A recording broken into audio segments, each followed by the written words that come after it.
Hello, you're welcome to yet another episode of Teacher's Counseling Package, still on sexuality. Okay, today we are going to see that there is more to sexuality than just sex and reproduction. I would like to share with you this little story.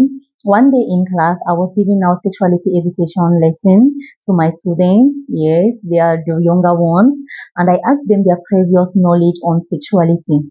And they told me that sexuality is all about having children. Some who even went a little bit further said that when you want to have sex, you must have a condom to avoid sexually transmitted diseases and or unwanted pregnancies. So what I gathered was that our children have been made to understand that sexuality is limited only to sex and reproduction.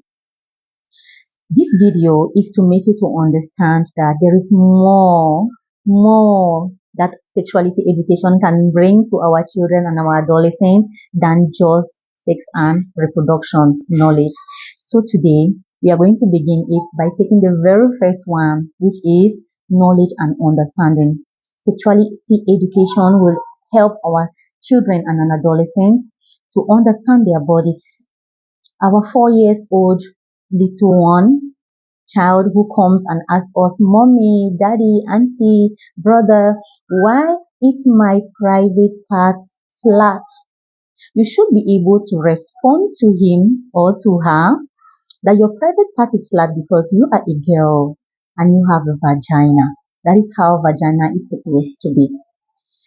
The 5 years old who come and say, Mommy, Daddy, Uncle, Auntie, Brother, why is my private part long? You should be able to tell them the private part is long because you have a penis and you are a boy. That is how it is supposed to be. For an adolescent who comes up and asks, Mommy, why do I have pubic hairs? Why do I see some blood every month? Or why am I just beginning to see some blood?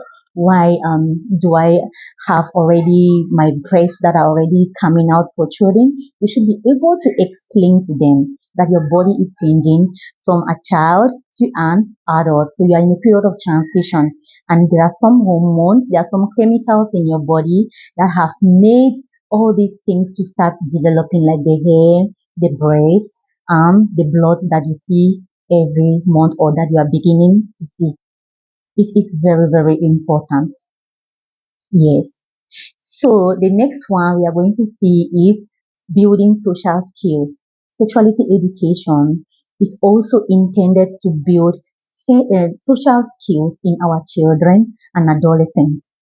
Our 4-year-old should be aware that no one is supposed to touch them in their private parts except during caregiving activities, like when a sibling or an aunt or a parent can be bathing them, taking their bath for them, and they can touch them because they are scrubbing their body.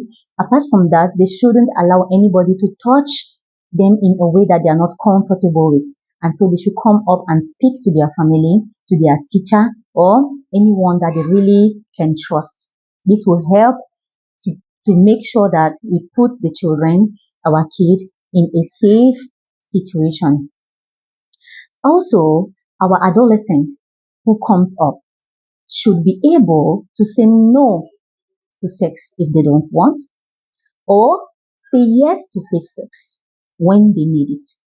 They should be able to know that they can say no, and their right to say no. It is their right to say no, and they can even communicate with an elderly person, their family, their parents, brother, sister, sibling, or if they're in school, they can communicate with their teacher or their counselor that this is what happened. This person tried to force me to do this with them, so that we can help them to create a secure environment concerning sexuality, so that they'll be able to live in a safe way. Yes. Okay, now we are also going to look at the fourth point. This fourth point is so touching to me because it's the point where I think we have failed our children. We are failing our children and our adolescents, be it in school, be it at home, our communities, in our societies, our families. We are failing them. because today it